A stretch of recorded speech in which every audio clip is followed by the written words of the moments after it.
ASMR Turtle here, and in today's video, we're gonna be tapping on some of my collectibles, which is going to be on the title anyways, my car collection. Now, it's not, maybe not what you think it is, but I've only started collecting these maybe a little over half a year ago. Slowly, I'm not a very good collector, nor do I hardcore collect these items. I just pick them up if they come by. But without further ado, let's get started with the first car. I will only be doing 2 cars per video. I do have a good amount of cars to show you guys, but let's get started.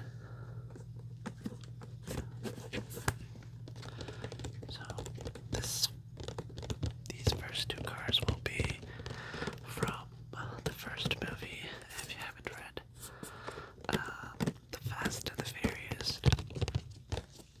So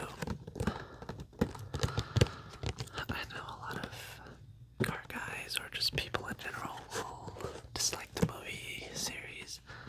I personally enjoy them, and I know the logic and difference it is from the very first film to where it is now. It's just completely different, but that's besides the point. So, as you can see here, there's a lot of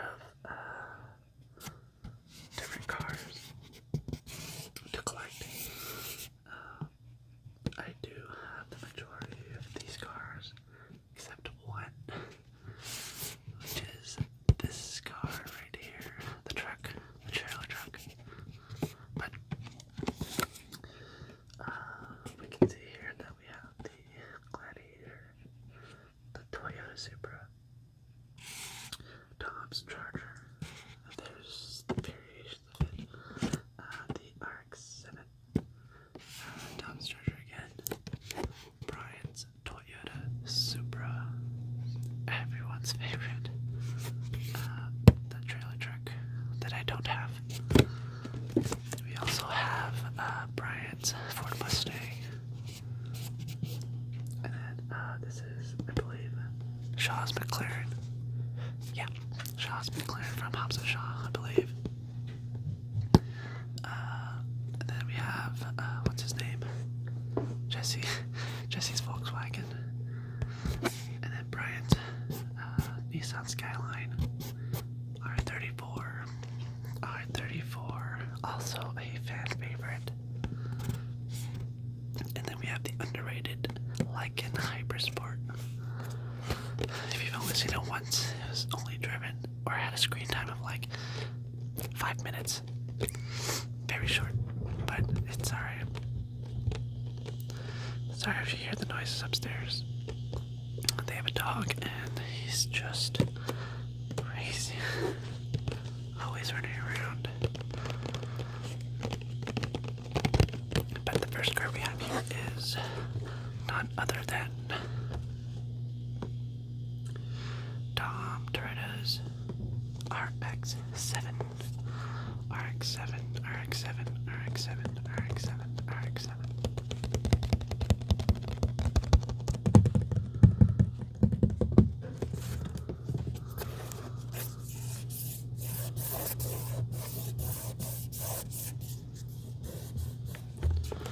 The boxes aren't the most premium, but it does have a nice coat of, I don't even know what this material is, but it does feel pretty good to the touch, even though it's cardboard.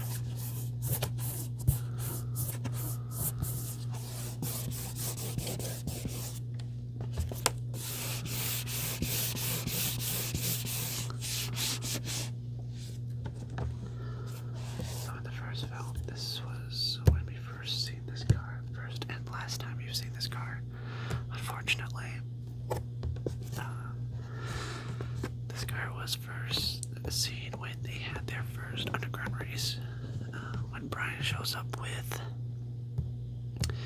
is Mitsubishi Eclipse. It was a fairly nice car, but yeah, I'm talking about Tom's RX-7 here. It's definitely a fast car, as in the movie implies.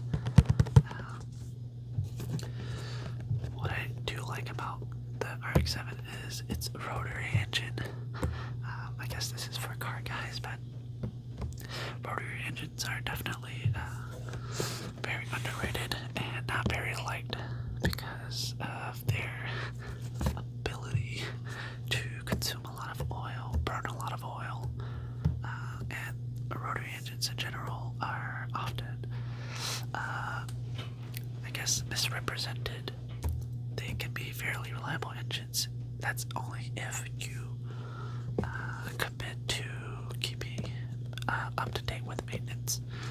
Maintenance is definitely key for every car out there. But yeah, that's definitely a special thing about Mazda. Mazda and the rotary engine. Rotary engines. As you can see, the car has a nice red color paint to it. It has, what is it? Nice headlights, nice front bumper, makes it look aggressive. Not to mention they added the spoiler here. So this makes it like, just car guys in general just really like big spoilers.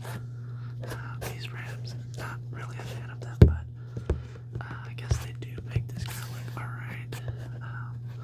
And of course, in any Fast and Furious film, you've gotta have decals.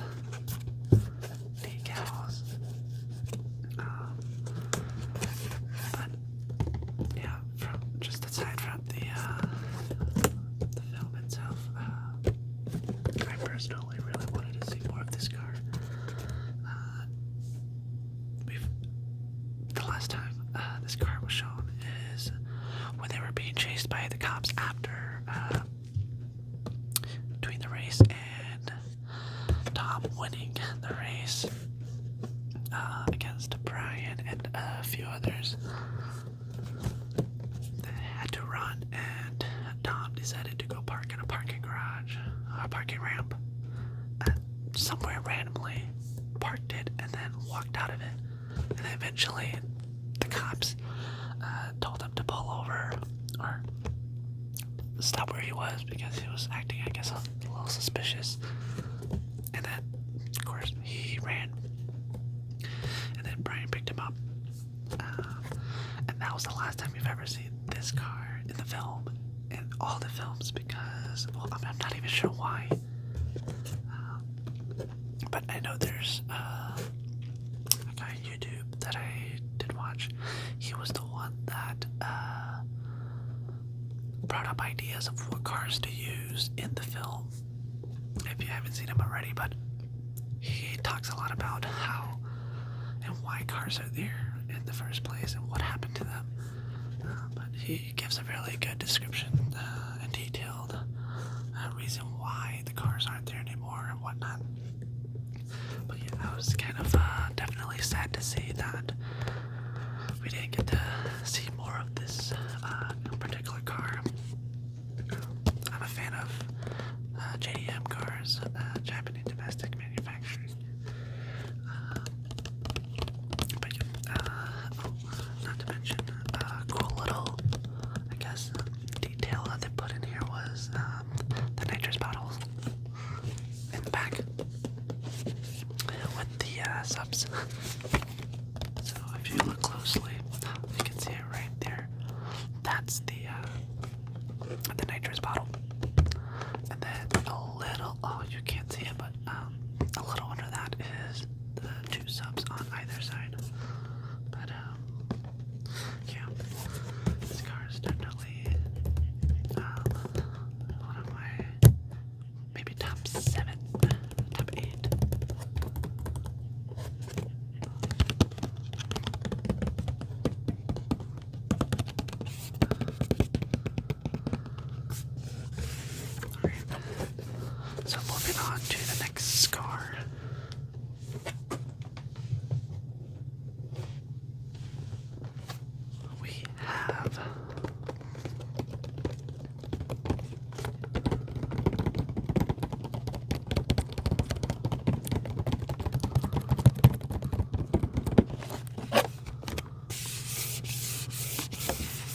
This car is also an underrated car, but fast nonetheless.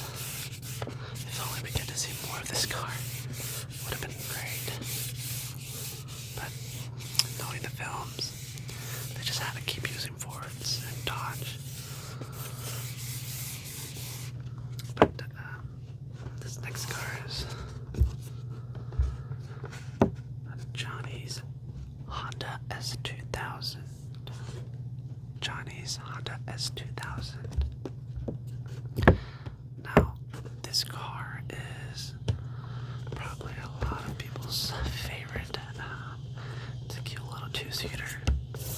But under the hood, as Brian said, he's got 100K under the hood. 100K under the hood. Which is very funny because $100,000 worth of mods is actually a lot of money.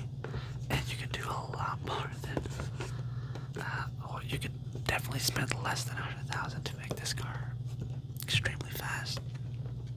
And in the film, Johnny went up against Jesse's Volkswagen. Jesse's Volkswagen that he got from his dad for pink slips. Basically, that means if one wins the race, they sign over their car to the other racer. So, Jesse being very confident in his dad's work and whatnot, decided to race against Johnny for S2K. But at the end, Jesse lost.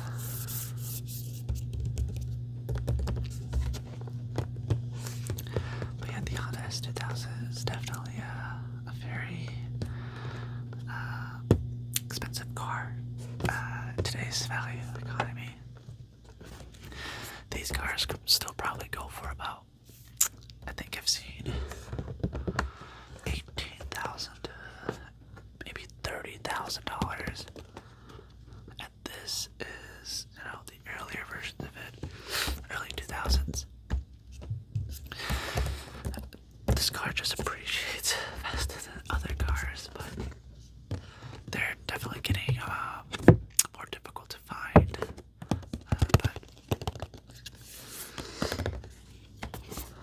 This Johnny's Honda S2000 was really nice. Not too sure about the decals here, but it's definitely, I guess, an interesting touch. But aside from that, again, wheels aren't my favorite at all. Not my style. The spoiler here, although it looks fairly far back, I think it does okay for this car being a two-seater, and the nice red leather seats inside. I believe those are, they look like Recaro seats. Basically, they are racing seats. It's meant to keep you tucked in inside the car. But yes, Johnny's. Well, let's see. Well, aside from that, this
choose just